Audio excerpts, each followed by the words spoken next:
the Zoom application. I'd like to make a few comments for the benefit of members and witnesses. Please wait until I recognize you by name before speaking. For those participating by video conference, click on the microphone icon to activate your mic, and please mute yourselves when you are not speaking. Interpretation for those on Zoom is at the bottom of your screen, and you have a choice of either floor, English, or French. For those in the room, you can use the earpiece and select the desired channel. A reminder that all comments should be addressed through the chair. Today, we are meeting on the topic of the current situation between Azerbaijan and Armenia. I'd like to welcome the witnesses who will each have 5 minutes for their opening remarks. And of course, when the witnesses are speaking, when you only have 30 seconds remaining, I will put this red sign up so you know that you should be wrapping your comments. You should be wrapping up your remarks. Same goes for questions that may be posed by the members. Now, we're very, very happy to welcome for the first panel today. We have from the Armenian National Committee of Canada, Shaheen Mirakian, who is the co-president. Welcome back, Mr. Mirakian. And we're also grateful to have Ms. Taylin Papazian, lecturer, researcher at Sciences Po in Paris. Mr. Mirakian, you have 5 minutes. Yes, Mr. Bergeron. Oui, alors, Monsieur le Président. Yes, Chair.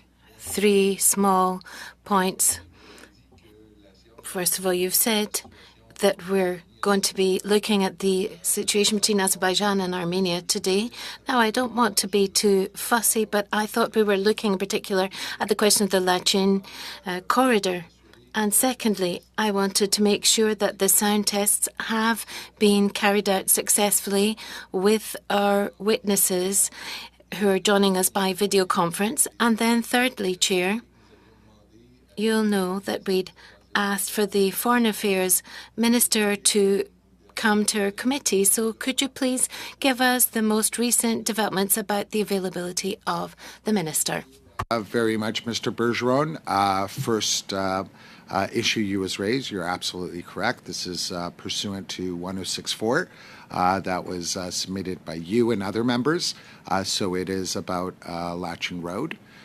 The second question you posed, yes, we did check and we ensured that sound checks were undertaken for everyone who's joining us by Zoom. And thirdly, yes, I was assured by the clerk that an invitation was extended to the minister, but regrettably, given the short notice that was provided, that was not possible. On pourra y revenir, Monsieur. I imagine we can come back to that, but I do hope we will have the opportunity, if we don't hear from the Foreign Affairs Minister, at least from representatives from the Foreign Affairs Ministry on this important issue that we're dealing with today. Thank you, Chair. Mr. Bergeron. So now we will go to our first witness, who is Mr. Mirakian. Mr. Mirakian, thank you for joining us. You have 5 minutes. Thank you, Mr. Chair, and members of the committee, for inviting the Armenian National Committee of Canada to provide evidence to you today. My name is Shaheen Mirakian, and I am the co-president of the Armenian National Committee of Canada. I apologize for not being able to join you in person today. Today's meeting is to study the present situation of the blockade of the Lachin corridor. The sound is not apt for interpretation. Pardon me. Is it better now? Has it improved? Est-ce que c'est mieux maintenant? Oui.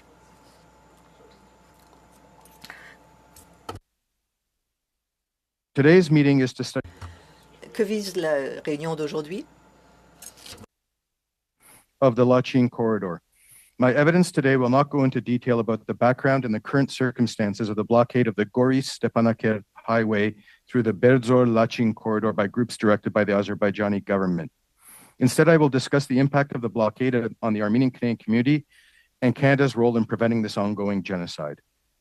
To fully appreciate the evidence that I am providing, it is necessary to understand that this road through this narrow corridor is the only land connection between the Republic of Armenia and the Nagorno-Karabakh Republic, Artsakh. This highway is used to transport the necessities of life to Artsakh, including food and medical supplies.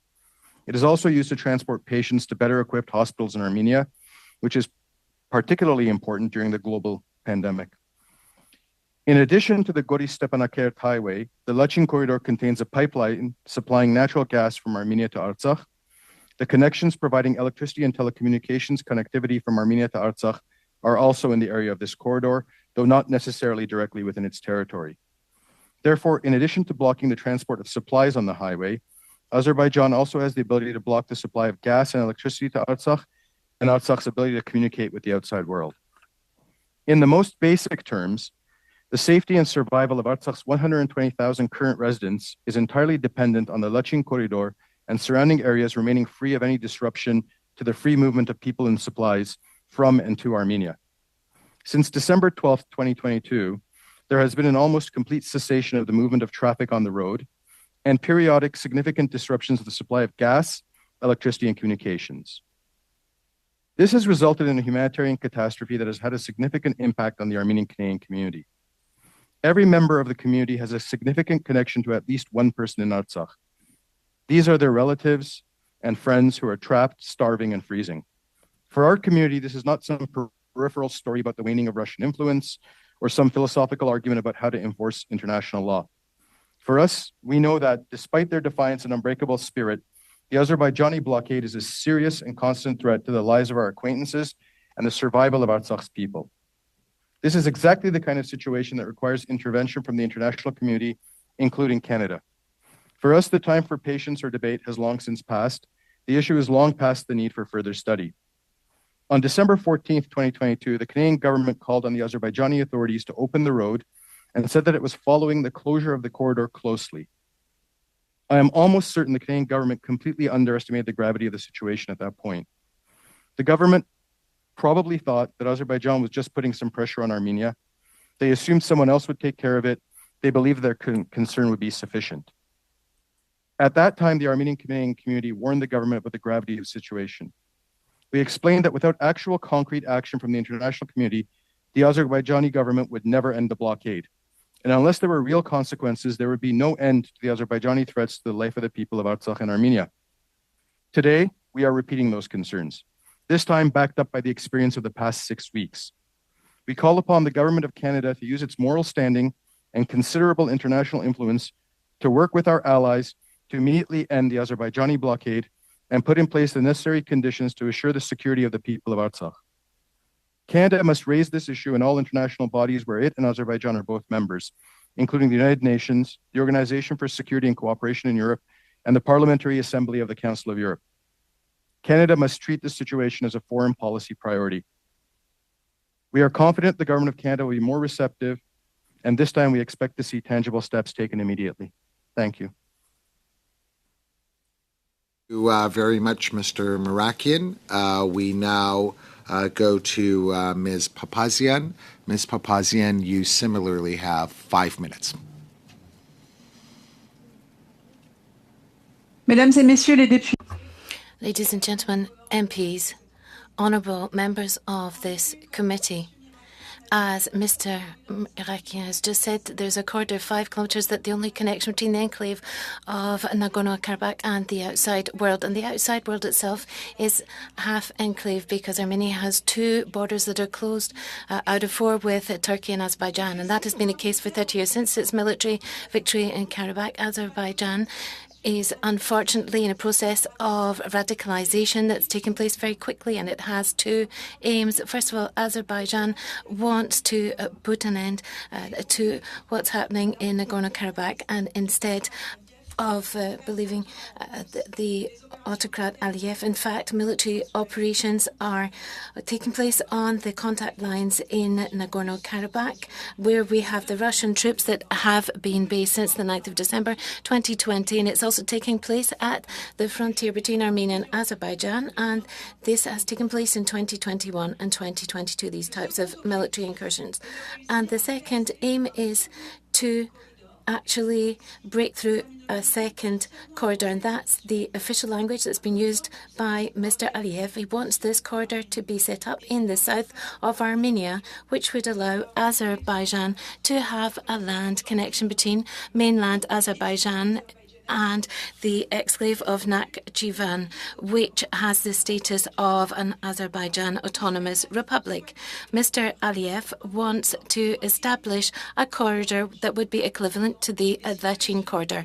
However, the situation and the real threats on the Artsakh population are not felt in a similar way by the Nakhchivan Autonomous Republic citizens, and the request to have this extraterritorial corridor that Armenia would cede to Azerbaijan and would be depriving itself of sovereignty over this portion of its land is actually unacceptable for Armenia, and we can come back to that in the question and answer period if you wish.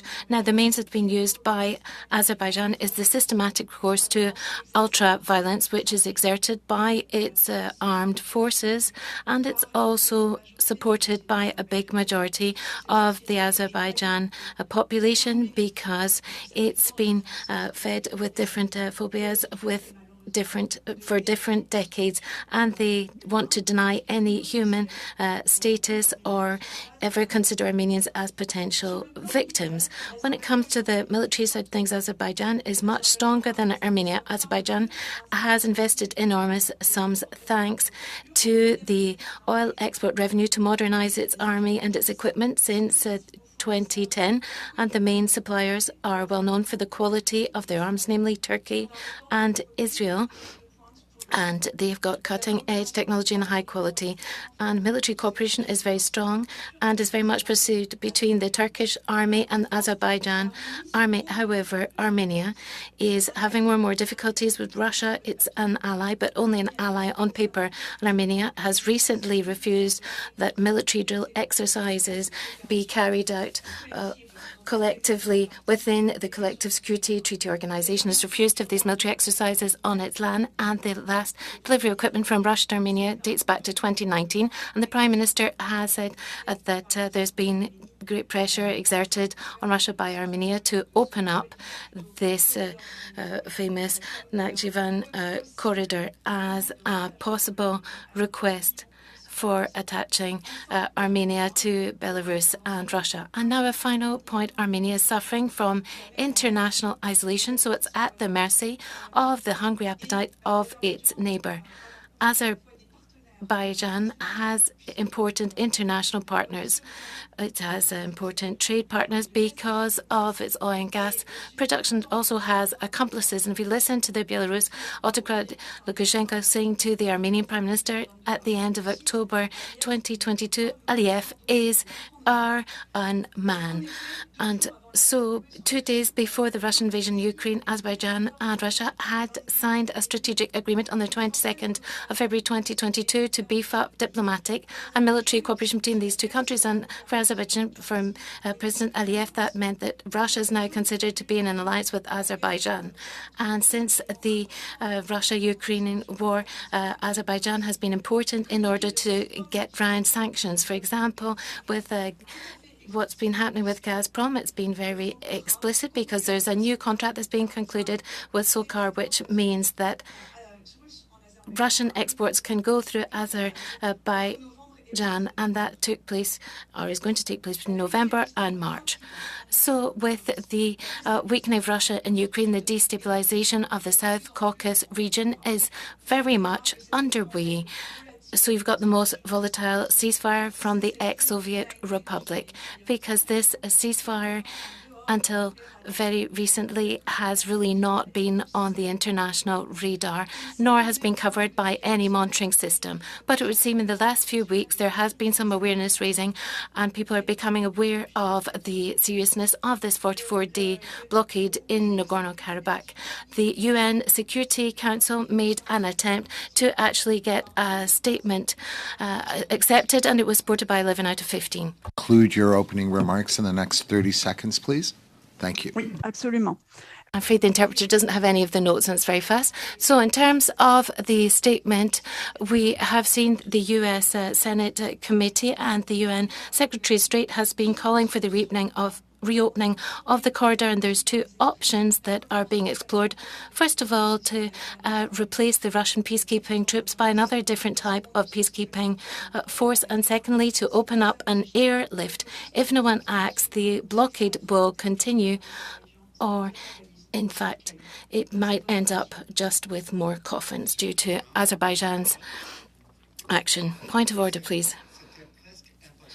It was almost impossible to listen in French or English. Does the witness have any notes? For this type of statement, it was almost impossible for me to follow in French or in English. I changed between the two, but it was very, very fast. Alors, j'ai un brouillon de notes.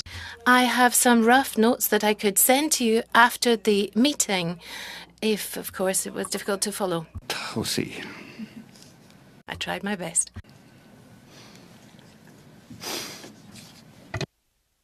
I've just been advised by the clerk that they will be raising the sound, so maybe that will assist.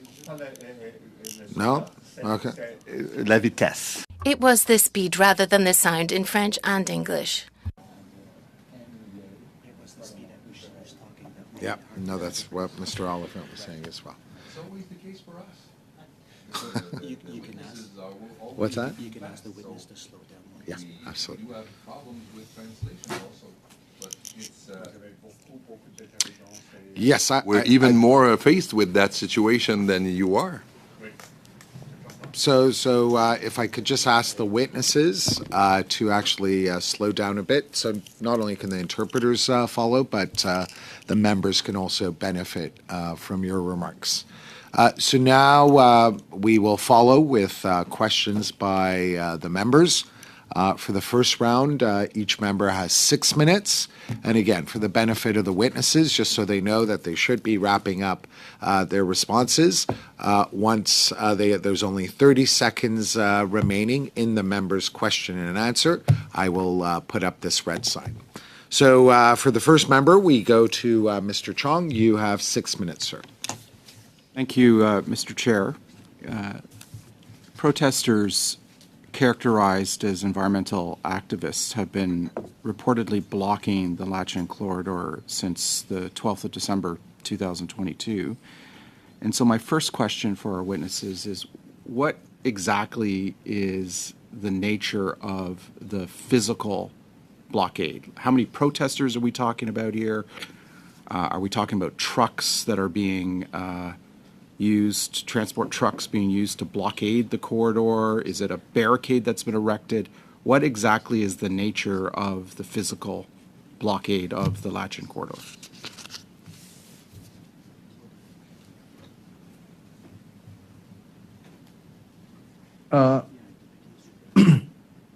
Mr. Chong, if I could suggest that question would probably be better put to the people on the next panel, who are both present and much more familiar with exactly what's happening. I appreciate that. Thank you. Perhaps does Madame Papazian know the answer to that question? If not, that's fine. I have other questions too. So. Well, we have glimpses of what is going on from the media, but I would say, like Mr. Mirakian, that people who are really physically present close to the Lachin corridor would answer so much better. I appreciate that, your candor on that. What do we know about these protesters that are blockading this road, this corridor? What are they singular in their demands, or are there different groups involved with different demands? That's another question I have. Again, Mr. Chong, I would recommend that possibly the next panel would provide a more specific answer to that. Sure. What I can say is that the demands have been began being very singular when this first began, but have evolved over time to encompass a longer list of grievances. And so what at one time may have been about a very specific issue has since evolved to be about a variety of issues. And so you often hear things like, well, we need to have inspection of metals extraction in Artsakh by Azerbaijani natural resources officials. Moving on to, we need to have customs checkpoints in order to prevent weapons from making it into Artsakh. In order further on that that there's been foreigners visit Artsakh without obtaining Azerbaijani visas, and so they have to obtain those visas. Into there have been people from Iran who are fomenting dissent and so forth, who are coming into Artsakh Republic, and then finally it has been that there's been Russian influence, and that there's been all sorts of provocateurs, and so the list of grievances gets longer by the day. So Okay. I'm not sure there's necessarily a singular aim at this point. Well, thank you. I appreciate that.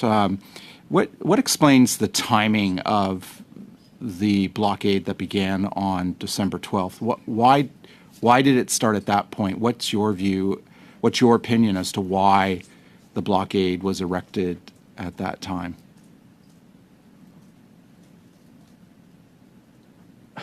I can give a very personal opinion, and I don't know that that necessarily matches what everybody else thinks. And so my only view is that on December 2nd, 2022, there was a very temporary blockade of about, let's say 12 to 24 hours, and the Russian peacekeepers made concessions to remove that blockade. And at that point, I think there was some feeling within, people that the Russian peacekeepers were no longer in a position to really actually keep this road open through any means, whether stick or carrot. And so I think at that point there was much more of a decision that this could be done. Yeah. Do we know how many Russian soldiers are present at that blockade, if any?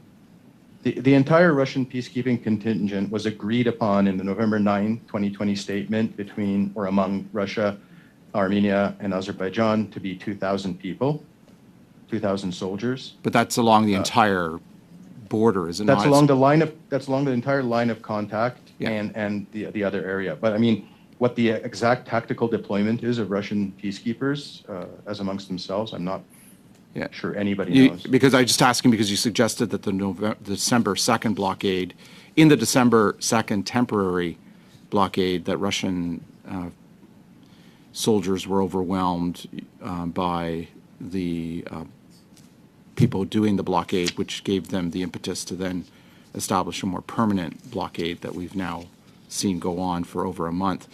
That's why I'm asking the question. No, I don't think they were numerically overwhelmed, right? It was a matter of what is the natural response to that? Is it that now you come out guns blazing, or is there someone you can call and say remove it? And so I think they were overwhelmed strategically at that point in time, or tactically, however you want to describe that action. And once there was a realization that there was a tactical advantage here, then anyone would take advantage of it. And final quick question: what evidence do we have linking these protesters doing the blockade to the government of Azerbaijan? Again, the next panel will probably have much more concrete evidence. I should just say that in general, all forms of civil society action in Azerbaijan tend to be tightly controlled. You don't spontaneously get protests in the country. And this isn't me saying this. This is like Freedom House and Human Rights Watch and so on about the level of control exercised by the government. So the expectation is that if this form of dissent is allowed, or if this form of protest is allowed, then somehow the government has at least approved of it. Thank you very much. Thank you, Mr. Chong. We now go to Mr. Oliphant. You have 6 minutes, Mr. Oliphant. Chair, and my questions are shockingly similar to Mr. Chong's. I have four areas I wanted to look at. One is the nature of the blockade. The second is the effect of the blockade. The third is the role of Russia on the road. The fourth is the role of Azerbaijan as a government. And the fifth one would be, how do you get your information? Because you say things with such certainty that I'm just trying to understand if there is a lack of telecommunication, if there's a lack of connectivity, where are you getting your information? With respect to the nature of the blockade, I think you've said you're not really able to describe it to us. I have seen the news reports. But with respect to the effect of the blockade, I'd like to get into that a little bit. This area of Azerbaijan is not an island. There is a road out, the Lachen Road, out to Armenia, but there are also connectivity between other parts of Azerbaijan and that. Even with respect to that, both the governments of Armenia and Azerbaijan have said that there are supply trucks coming in from the International Committee of the Red Cross, and that there have been people who have been ill who have been taken out of the region and across the road into Armenia. Are those governments wrong? And what is your evidence that is saying that the blockade is actually affecting what you're saying it's affecting? Mr. Oliphant, I'm going to take all kinds of umbrage with what you just said. First of all, I don't consider this to be part of Azerbaijan, and so there's not other parts of Azerbaijan to which it connects. You've sort of already decided the final status of the area and then asked me to reply to it. So that's sort of a loaded question. That's the first point. The second point is, if I were to say to you that, Mr. Oliphant, you can only get deliveries of, food once a week and I decide what they are, you would say, well, that's not any way to be living in my house. I'd prefer to be able to get deliveries whenever I want. I have the right to you may not have a legal right to it, but you certainly have a moral right to that. So if we're saying that the entire 120,000 population in this area is dependent upon humanitarian relief by the International Red Cross, it has to be negotiated with both these blockaders and the Russian peacekeepers, and only from time to time, and the amount of humanitarian supplies coming through is barely sufficient to maintain a minimum number of calories amongst the people who live here, including 30,000 children, I think you can say this is a blockade. Is it true, as the Armenian and Azerbaijani government said, that the International Red Cross is able to get shipments through, or is it just a minimum level? What is the nature of the effect of the blockade? In general, those shipments that we talk about are the International Red Cross is bringing in humanitarian supplies mostly in the way of medicine, as far as I understand, or medical supplies, which are necessary, and then transporting patients out to Armenia proper who need medical care. The food supplies that are coming in are mostly being brought in by the Russian peacekeeping contingent, as far as I understand. And so some of those food supplies are obviously to feed their own people on the ground, and then some of those food supplies, the additional amount, can go towards feeding other people. But again, we're talking about somewhere where you had 400 tons of traffic going through, most of it being food supplies, to a situation in which there's none. And so again, I'm just like, I'm just wondering, do you think that this is sort of a Potemkin village of empty markets so that the Armenians can somehow get sympathy? Or are there people actually hungry there? Because I think as far as everyone is concerned, and the Red Cross is saying, there are hungry people here. There are literally people who are not getting enough food here. And the reason that patients are being transported out by the Red Cross and not by regular ambulance when they're supposed to be, but only on a schedule decided by somebody else, is because there is no other way to get them out. And so I don't think that this is some sort of play acting for sympathy by the Armenian population of Nagorno-Karabakh. There's an actual need for food, there's an actual need for medical care, there's an actual need for medical supplies, which is maybe being met at a minimal level that you would find unacceptable in Canada far before it got to this level. What I am simply asking is, and I'm not saying there's any other ulterior motive for my questioning, it is simply what is the state of play in the region? What is the state of nutrition? What is the state of supplies? We do have information that food, medicine, and other essential goods are getting in. If it's not enough, we need to know that. It's not enough. Okay. But we also need to know what the source of that information is, if who is on the ground, who is reporting, and how are they reporting. You will be speaking in the next panel to somebody who's literally in the Republic of Nagorno-Karabakh right now. He will tell you exactly how much food his children are getting. Okay, we will ask them then. How much more information you would need? I think we need a lot of information, actually, because we're trying to understand the nature of the humanitarian situation. That is exactly what we're trying to do, is to understand it. So we will ask that. There was a diplomat from Canada in Armenia last Wednesday, a week ago yesterday. a week ago today. Did he go there to get this information that you're so desperately wanting? Point of order, Mr. Chair, please. Yes, Dr. Fry. No, but I'm wondering. Point of order, please, Mr. Chair. Yes, Dr. Fry, please proceed. Thank you. I would like to see a little bit more civility in the way that the witness is responding to the member of parliament who is asking him questions.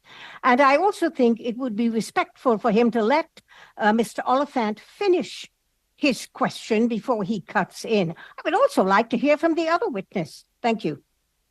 I'm not sure that's a point of order to hear from the other witness. Mr. Mirakian, you have to wait till you're recognized by the chair. So if I could remind... I'd like to rise on a point of order then. Mr. Mirakian, you are not, you do not have the right to a point of order, Mr. Mirakian. The members do. Really? Rude man. Do I have a right to a response?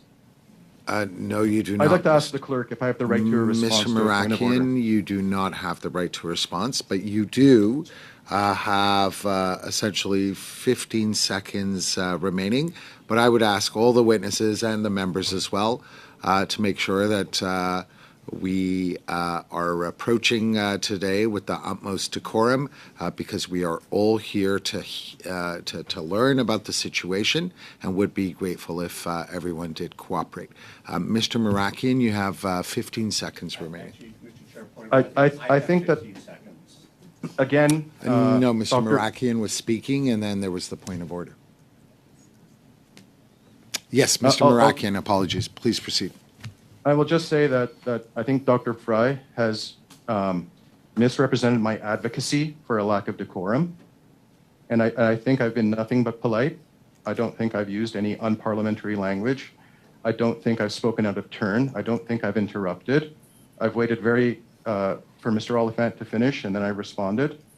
And so I think there's a difference between vigorous advocacy and a lack of civility and being unparliamentary. And yes, I mean, we are here to present our position forcefully and with advocacy. I will apologize if it's been taken incorrectly, but I don't believe I've crossed that line. Thank you, Mr. Mirakian. We now go to Mr. Bergeron. Mr. Bergeron, you have 6 minutes, sir. Merci. Thank you very much, Chair. I'd like to thank our witnesses today for being with us and also for their testimony. I'd like to come back to what Mr. Oliphant said. I believe that all the colleagues here wish to better understand what's happening on the ground. And you are here to shed light on what's happening on the ground as far as you know, on the basis of the information that you've received. So thank you very much for that. Now, Mr. Mirakian, I'd like to kick off with you on a question that was put to you by Mr. Chong. Could you please explain why you're affirming on the website of your organization and in your opening remarks that the protesters that are blocking the Lachin corridor are basically being remotely guided by the Baku government? You said a few moments ago that considering the ban to protest in general in this country, the fact that the government is actually allowing for this protest to take place in the Lachin corridor actually would indicate that this is actually an action that's being directed from Baku. So what is the element that's allowing you to make that affirmation? Because I have it on reliable sources, which I trust, from people on the ground and people who have studied the issue more closely than I have, that this is the case. I should say that the European Union and the United States, when discussing the issue, have always said that these people were directed.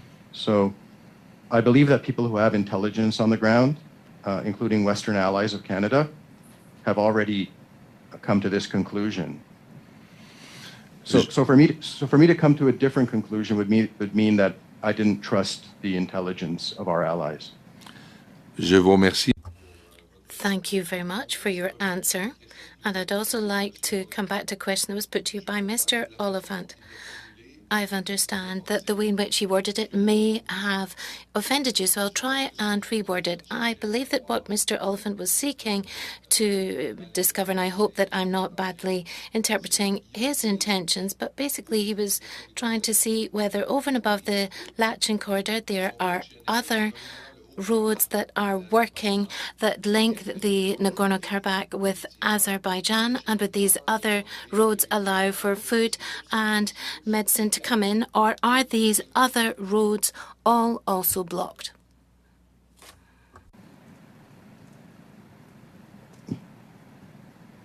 As far as I am aware, there was a second road constructed between Armenia and the Nagorno-Karabakh Republic. That road now is within the territory of Azerbaijan, and nothing travels along it. The November 9th, 2020 statement among Russia, Armenia, and Azerbaijan assumed that the connection between Armenia proper and Nagorno-Karabakh Republic would be along this road. So this was the route that was decided by the three parties to that announcement, that this would be the connection that was to be used.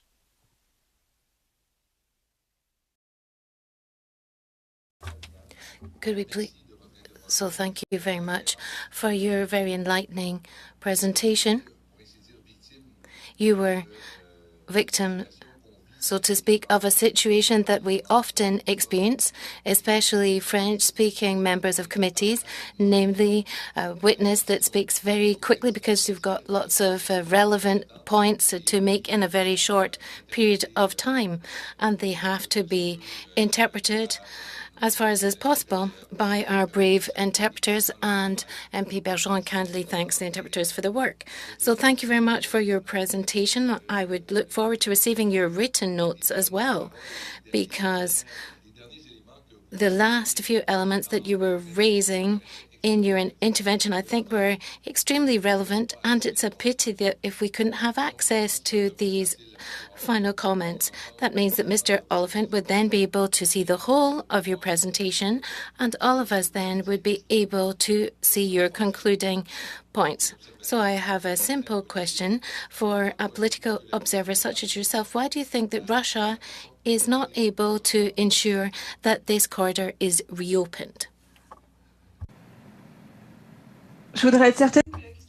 Well, are you putting this question to me? Because I didn't quite hear you at the very start. Are you putting this question to me? Oh, that's a real pity, because I was specifically talking to you and saying that you were a victim of something that often happens here, in particular for French-speaking members of the committee, when witnesses have got so many relevant points to make in a very short period of time. So they tend to speak quickly, and that does make it a bit more complicated for interpretation purposes. So our interpreters do a great job. Well, you will understand, Chair, that I'm just repeating what I said at the outset because Dr. Papazian didn't hear my opening comments. There was a technical point, so I'm calling upon your indulgence, please. If you could kindly respond in 30 seconds or less. Thank you.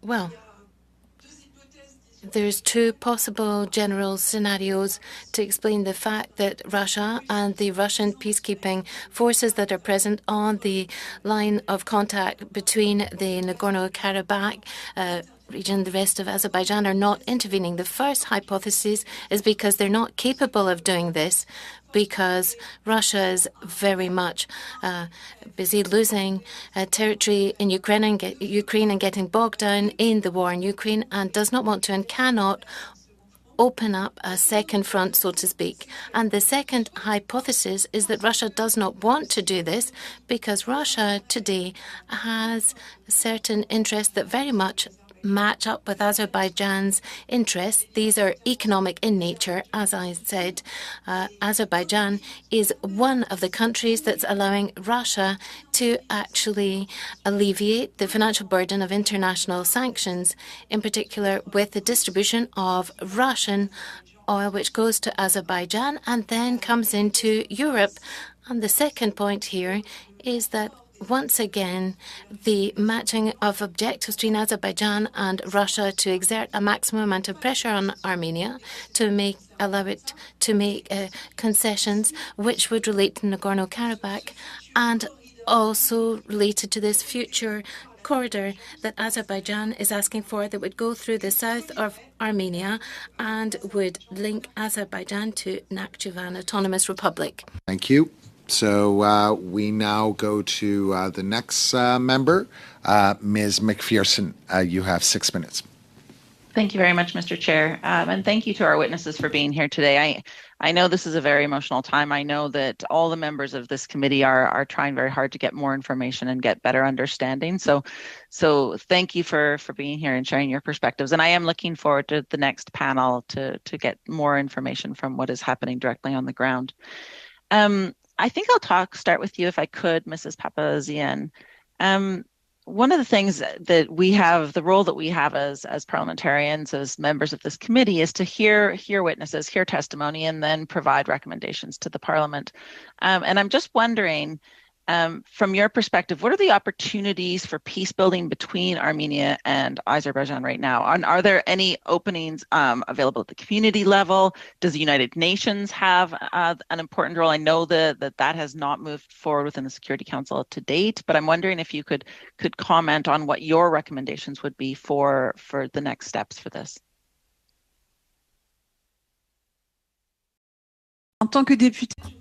Well, as an MP, I would recommend that you exercise the political diplomacy that you can do with relationships with other countries that are still rather reserved about the need to lift this blockade. For example, the UK, Albania, the United Arab Emirates, that were warmly thanked by Azerbaijan after the UN Security Council meeting because these countries supported Azerbaijan and, of course, Russia. So parliamentary diplomacy with Russia is not possible at the moment, but it is possible with UK. There, Canada has a real role to play, and that would be a very precious role to play, to be able to allow for possible shuttling of information and go beyond mere statements and actually take action, because that can save lives today. Let me unmute. Thank you very much for that. And I guess when we look at that role that Canada can play, I guess my next question for you is, lifting the blockade and calling for our allies to do that is important. We do have tools within the United Nations where we can do that. The Security Council met on December 20th, but to date, they've not released a statement or voted on a resolution. Do you think that there's more work the United Nations will be doing and can do going forward? Well, I think that a resolution is a real must, which could establish an airlift to actually give food to people in Artsakh Republic and to also ask for a reworking of the peacekeeping forces. If it was possible to do this in a subtle way, that would be a good thing, so that the lives of the population on the spot would not be further endangered, because we have to coordinate with the Russian peacekeeping forces that are still on the ground, but visibly they do not want to, or they are not able to do the job that they were sent to do. Thank you very much. And thank you for your testimony, Ms. Papazian. Mr. Mirakian, I have a few questions for you as well. Of course, as an Armenian Canadian, I know that the challenges that you're facing or the emotions that you're feeling must be very, very, very difficult. I'm wondering if you could share with this committee what Armenian Canadians are feeling right now. What are they saying to you? And I know you talked a little bit about the role of the Canadian government. I know we did hear from your colleague about things that she recommends for the Canadian government, but I'd like your perspective on that as well, please. So I should say, there's two perspectives here. One is the purely emotional, in the sense that this is your acquaintance, your family member, someone, you've met, you've visited, who's visited you, that you know very well. And they're going through an extremely difficult time, and they're having real problems, right? Electricity is cut off. It's very cold. There's no gas. There's not enough food. The schools are now closed because there's not enough electricity or food to allow for it. People are not going to work anymore. Economically, the situation is getting more and more dire. And so we obviously feel that on our skin. That's only natural. But I think at a deeper level, we also realize that, there has been, at some level, a derogation of the duty of the international community to, care for these people. And maybe we feel like we're not a priority, that we're not important, that we've been forgotten, and that,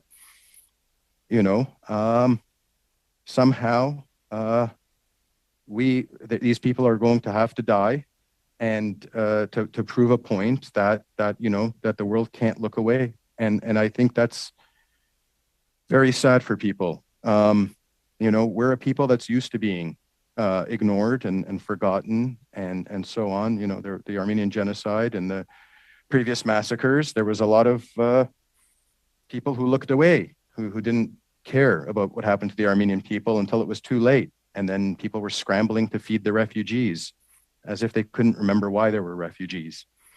And I think when you feel that feeling again, and the same helplessness, it's very difficult. And that's more than just the feeling of seeing somebody in trouble. It's a feeling that your entire people doesn't matter on this planet, that you're not really part of the diversity.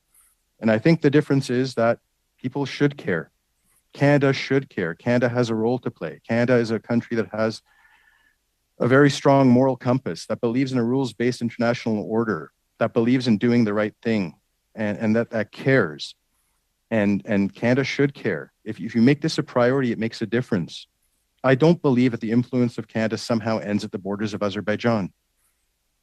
So, if we can collectively as a people come together and as a government and work on this, we will solve it.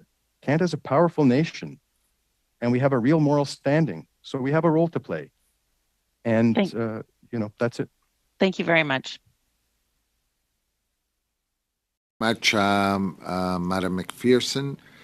We now go to the second round. For the second round, we will have 4 minutes for the first member, and we now go to Mr. Hoback. 4 minutes, sir. Unmute myself here. Thank you, Chair. I guess Mr. Marakian well said. There's something Canada can be doing. There's always a role that we have to play internationally when we're respected internationally. Pragmatically, though, what is the things that we should be doing at this point in time that would actually make a difference? I think if Canada works with its allies, and if it makes statements and makes this a priority, and lets, the people who are best placed to make some of these changes happen. So the European Union is has probably the most moral suasion and ability, seeing as it has relations with Azerbaijan that are important to Azerbaijan. If Canada were to put, and say, look, this is a priority for Canada. We care about this. You should care about it too. And we're going to do everything we can to make you care about this. Okay. I think it would make a difference. Okay. Ms. Papizan, I'm sorry if I mispronounced your name. I do apologize. How do you see what he's just said about Canada influencing the EU? How much influence does the EU need? How much influence does France need to take a more active role in this situation? It's a very good question, actually, Mr. Hoback. So France has been quite vocal within the European Union, but as you know, the European Union is not a coherent, a one unit when it comes to foreign policy. However, we have seen more and more engagement from the European Union level, and there has been, for example, a civilian mission that has been sent to monitor the ceasefire. Well, that's between Armenia and Azerbaijan. That's not in Artsakh, but maybe it is a first step towards, bringing bringing the volatility of the ceasefire in the region more on the radars of the international community, because all your remarks prove how much information lack to the outside world to understand what is going on in Artsakh, but even on the border between Armenia and Azerbaijan. So that's really a crucial point. The second point, very quickly, is that Armenia is a member of the Francophone countries. So that's also a place where maybe Canada and Armenia and France, can meet, discuss, and do things in common. And that might be another platform. Okay. And then how do you see the trust on the Russian peacekeepers? Are they trusted by both sides? Are they trusted by the European Union? Is it actually a barrier for seeing more response out of Europe because it is Russian peacekeepers on the ground? Okay, well, Russian peacekeepers for people on the ground are like the only remaining shield between them and physical extinction. So even if they're not trusted, they are the only guarantee, minimal guarantee. While the European Union, no, the European Union doesn't trust the Russian peacekeepers. The parliament has been very clear in its resolution yesterday. They have even called for a replacement of Russian peacekeepers by OSCE peacekeepers. So those are quite distinct sensibilities to the issue, okay? Because obviously the impact on your immediate physical existence is not the same when you talk from one perspective or the other. And how would the Armenians view that resolution? Would they view that positively? I won't ask you to speak on the Azerbaijanis. I'm sure they'd have their opinions on it. But as far as an Armenian perspective, how do you see that they would view that? Armenians in Armenia positively. Armenians in Artsakh, maybe we should ask the witnesses of the second panel. Yeah. Okay. That's fair. Thank you. Okay. And then in regards to paths forward again, where do you see France and Europe taking this to the next level? What type of encouragement do they need? If we're there to motivate, for lack of a better word, what needs to be said? Motivate, you said, for what? For a task force? Yeah, or for the European to actually take more action, for France to take more action, people that have more influence in the area that are closer to the area. What does Canada need to do to prod that along or move that along? Again, the first thing I would do would really to work within the parliaments of the different countries together in order to make that possible, in order to have a foot on the ground and to know what is going on firsthand, because here we're not only in a war, because blockade is an act of war, right? But we're in a war of information, and Armenians have been losing that war of information for so long. But part of the reason why is because the lack of information is critical, and international organizations, except for the Red Cross, nobody is there. Nobody is saying what is going on in Artsakh, okay? And even Armenia, Azerbaijan, as I said, the ceasefire that had been in place since 1994 was never monitored. So there was never, a consistent, periodic information regularly on who is disrupting the ceasefire and sanctions for doing that. And that will be that would be a big plus. Okay, Clerk, Chair, just before I give up the last of my time. Over time, Mr. Hobak, you're over a minute. Mr. Hobak, you're considerably over time. Chair, I'm just addressing you. I'm asking that Mr. Marakian had made a point that there's a diplomat on the ground last week. Could the subcommittee explore that and see if that's a possibility to have either his report or him come before the committee? Again, I'll leave that with you and the subcommittee to look at. Thank you. Good point, Mr. Hobak. So we now go to Mr. Sarai. Mr. Sarai, you have 4 minutes. Thank you, Chair. My question will go to Dr. Papazian. If you can elaborate on what the European Union actually ruled on, or what they came out with there in their findings and recommendations to resolve the conflict, that would be helpful in a brief way, what you think is positive in that and what needs more work. Well, the European Union has not made public the results of the first civilian monitoring mission that was put in place between October 2022 and December 2022. There will be a second one, but so far I haven't had access to the reports and the recommendations that were made. So we're looking forward to that. Again, but that concerns Armenia and Azerbaijan. That doesn't concern the line of contact in Artsakh. Okay, so those are two different issues. the European Union is not directly involved in any settlement regarding Nagorno-Karabakh per se. No, they're not. They're not involved in any of that resolution or. They're involved in resolutions calling for the lifting of the blockade, and now the parliament is involved in resolution calling for I'm quoting. Considers the replacement with OSCE international peacekeepers under a UN mandate should be negotiated urgently. That's from yesterday or the day before.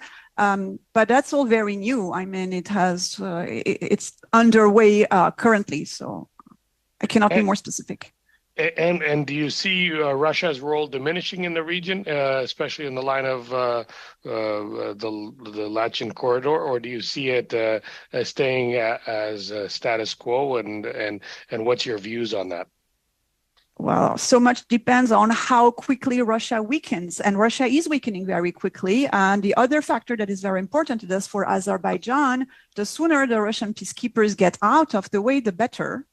According to the tripartite statement of November 2020, the Russian peacekeepers are there until 2025, at which point either party can ask for their removal, not both parties, either party. And Azerbaijan has always made clear that it wishes for the Russian peacekeepers to go. So 25 will be the maximum. Given the pace of Russia's weakening, it might probably be sooner than that. And how has the humanitarian assessments been in that corridor? Have goods been moving back and forth in respects to humanitarian needs, particularly in terms of food and shelter requirements, or they've been disruptive as well? On this question, Mr. Sarai, I think my colleagues from Artsakh would be so much better placed than I am. Mr. Marakin? No. She meant the people on the next panel. On the next panel, sure. Fair enough. My next... if the November 2020 ceasefire agreement or the trilateral agreement, it stipulated the Lachin corridor remains the control of peacekeeping contingent of the Russian Federation and Azerbaijan, guaranteeing the security of the movement of citizens, vehicles, and goods in both directions. Do you think Russia has been upholding that responsibility, or because of their own? I know Ms. Papasan has said that, but Mr. Marakin, do you think they've been holding that agreement, or do you think they're also lacking, as Ms. Papasan had said? My personal view is that there was a period where movement was relatively unimpeded. There were still problems. There were still periods during which gas and electricity had been cut off in the past. There were still temporary blockades from time to time. People were subject to, searches by Azerbaijani government officials who were on the road, who weren't supposed to be doing that, but that was still happening. However, for the most part, we can say that, this is a place where traffic had always moved kind of poorly because of geopolitical considerations for a long period of time. And so it wasn't particularly that bad. And then obviously come December 12th, 2022, we have a complete cessation of movement along the road. So thank you. I mean, good and then bad. Thank you, Chair. I think that's all. I think I'm above time. Much, Mr. Sarai. We next go to Mr. Bergeron. Mr. Bergeron, you have 2 minutes. If I could ask that you remain within the 2-minute limit, because last question you were considerably over. Thank you. Over to you, Mr. Bergeron. Merci, Monsieur. Thank you, Mr. Chair. As of the first few days of the blockade, the Canadian government reacted quickly and said that it wanted to closely monitor the situation and asked the Azerbaijani authorities to open up the corridor and ensure freedom of movement. In the first few days, the U.S. government did the same thing, as did the EU and France. Do you have the impression that they did this because it was the right thing to do, and now they've checked the box and they've gone on to the next thing? And what explains the silence since then?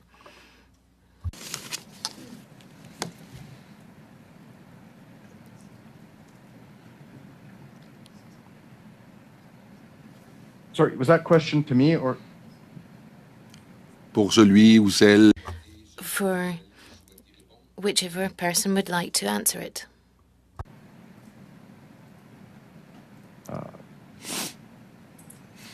Je peux répondre? I can answer. Yes, please go ahead. Thank you. Well, I don't think they've moved on to something else.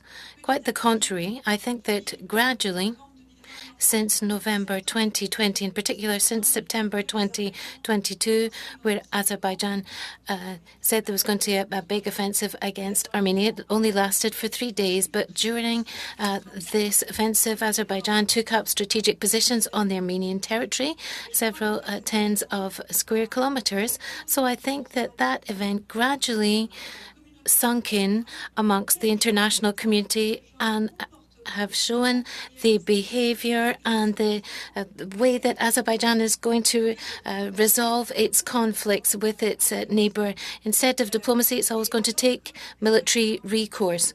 There was the 44-day war that really remained below the radar. People were too busy with the pandemic, but quite the contrary now. I think something's opening up, and we need to continue to work on this to have more awareness raising in the world about what's actually happening in the Artsakh region, where people have lived, in fact, in this region for hundreds of years, and perhaps they're going to be pushed out, forced to leave, or die.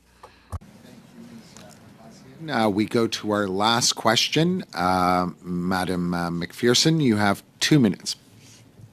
Thank you very much, Mr. Chair, and thank you to the witnesses for providing this information for us today. It has been very helpful for us to get a better understanding of what is happening in the corridor. I want to follow up on some of my colleagues' questions on the impact or the role that Russia is playing in this conflict, and you know, we've talked a little bit about how obviously Russia is very, very occupied in Ukraine right now with their illegal invasion of Ukraine. And I'm wondering, as we know that they have an important role to play as peacekeepers, they're currently being described within the media as occupiers, within the Azerbaijani media as occupiers. I'm just wondering if both of you could comment briefly on what impact you feel that Russia's invasion of Ukraine has had on its peacekeeping role in the Nagorno-Karabakh region and Lachlan Corridor region specifically. Well, I mean, obviously, as we've heard, you know, there's been a waning of Russian influence beyond its own borders in you know a large part of the world, whether it's here or in Syria or whatever, and so. Obviously, they have less ability to project force or less desire to project force and more need for allies and to keep people happy and things of this sort. Obviously, I mean, it's very hard to look at the Russians as occupiers when there was a trilateral statement made in which they had agreed to have Russian peacekeepers there. I should also add that, you know, as part of that trilateral statement, there was an agreement to have a peacekeeping monitoring center that had Turkish troops in it. And I don't see the Azerbaijanis referring to those Turkish troops who are at that monitoring center, again, far away from the line of contact, but still there, as occupiers of Azerbaijan either, right? Obviously, there's some, you know, moral judgment being made as to what the role of the Russians is and what they're doing there. And obviously, you know, if you can portray the Russians as the bad, not that they need any help, right? But they're, you know, if you portray them as the bad guys and somehow, you know, for your consumption that they're occupiers, they're hoping to get a better result for what they're doing. Thank you. I think there's part of that happening. Ms. Papazian, anything very, very quickly? I'm sorry I haven't left you with much time. No, that's not a problem. Well, the Russian peacekeepers have always had a major problem is that they don't have a mandate. Actually, Azerbaijan has always refused to sign a mandate. So there is the declaration, they have signed the declaration providing for the peacekeepers, but there is no mandate. So the Russian peacekeepers don't really know what they can really do, what they cannot do. Well, since the war in Ukraine, the question is in a way less relevant because Azerbaijan has become so much more important than even the issue in Artsakh or the relations with Armenia. Armenia, that the Russian peacekeepers have less incentive and less capability to really intervene and like sort of go beyond the mandate that they don't have in order to protect the lives of people. We know what value human life has for Russia. So thank you. Yeah. Thank you. Thank you very much, Ms. Before we switch to the next panel. Thank you. Before we switch to the next panel. Thank you.